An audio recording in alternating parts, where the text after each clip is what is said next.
জাতীয় কংগ্রেস জাতীয় কংগ্রেস আগামী 29 এপ্রিল আজকে দিন 29 মে আজকে দিন জাতির স্বার্থে জাতীয় কংগ্রেস লড়ছে লড়বে সারা ভারতের নয়নমণি রাহুল গান্ধী এশিয়ার নবসূর্য রাহুল গান্ধী সংগ্রামী চেতনা মূর্ত প্রতীক সংগ্রামী চেতনা মূর্ত প্রতীক রাহুল গান্ধী বন্দে মাতরম বন্দে মাতরম নিজামুদ্দিনকে ভোট দিন নিজামুদ্দিনকে ভোট দিন জাতীয় কংগ্রেসকে ভোট দিন কংগ্রেসকে ভোট দিন নারী নির্যাতন এবং শিক্ষার দুর্নীতি এবং চাকরি চুরির প্রতিবাদে নিজামুদ্দিনকে ভোট দিন।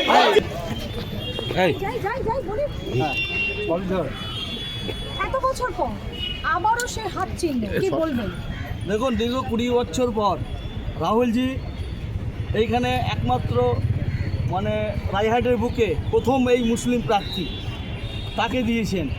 এর থেকে প্রমাণ করে যে কংগ্রেস ধর্মনিরপেক্ষ দল, যারা পিছিয়ে পড়া পর্ব তাদেরকে সামনে আনার জন্য তিনি যে প্রয়াস করেছেন আমাকে প্রার্থী করে, আমি ওনার সম্মানটা রাখবো এবং আগামী দিনে জিতে পশ্চিমবাংলা যে দুর্নীতিগ্রস্ত বিজেপি টিএমসি সরকার তার এবং বিজেপি সম্প্রদায়ের শক্তি যেগুলো আছে তার বিরুদ্ধে মোকাবেলা। বামেদের সঙ্গে তো এবার জোট হলো না, তো আপনার কি মনে হয় যে বামেদের নীতি এবং কংগ্রেসের নীতি অনেক তফাৎ আছে? ওরাও ধর্মনিরপেক্ষ, কিন্তু ওদের যে কতগুলো নর্মস এবং রুলস রেগুলেশন ওগুলো বাংলার মানুষ পছন্দ করছে না, এবং বিশেষ করে রায়হাটের মানুষ পছন্দ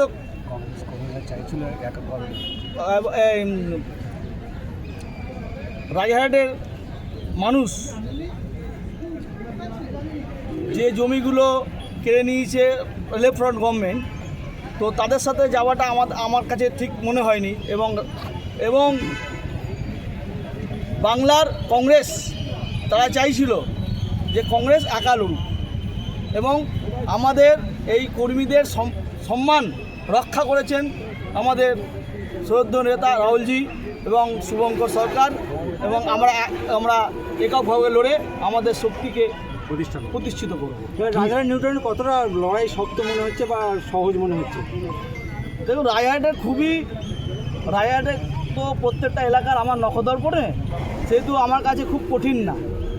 কিছু মানুষ যারা ভুল বুঝে আছে তারা ভাবে যে বিজেপিকে রুখতে টিএমসির প্রয়োজন, কিন্তু আমি তাদেরকে বলবো, জান মাল জন্ম মৃত্যু হেফাজত করার মালিক আল্লাহ ঈশ্বর, তো কেউ কারোর জন্ম মৃত্যু কখনো কোনো দল রক্ষা করতে পারে না, সে উপরওয়ালা যদি ইচ্ছা না থাকে। আর এই জিনিসটাকে যদি হিন্দুরা যা ভাইরা আছে তারা যদি যে অমুক দল আমাদের রক্ষা করবে, সেটাও তাদের ভুল। তাহলে তাদের ভগবানের প্রতি আস্থা থাকবে না। এবং মুসলমানদেরও একই রকম, যদি তাদের জন্ম মৃত্যু যদি কোনো দল ঠিক করে দেয় তাহলে তো তাদের ঈমান চলে গেল। সেহেতু আমি বলবো, ধর্মনিরপেক্ষ এবং ভারতবর্ষকে যে স্বাধীন করেছে, ইংরেজের বিরুদ্ধে যারা লড়াই করেছে এবং আজকে যে উন্নতির শিখরে ভারতবর্ষ রয়েছে, সেই দল জাতীয় কংগ্রেস 20 বছর পর আমাদের প্রার্থী দিয়েছে সমস্ত জায়গায়।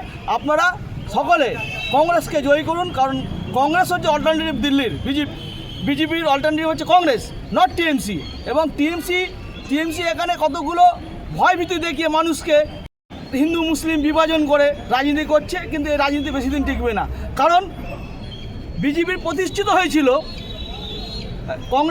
টিএমসির প্রতিষ্ঠিত হয়েছিল বিজেপির হাত ধরে, এবং যে রেকগনাইজেশন করেছিল যে দলটি টিএমসিকে, সেটা হচ্ছে বিজেপি, এবং বিজেপির সঙ্গে প্রথম জোটবন্ধন করে এই টিএমসি।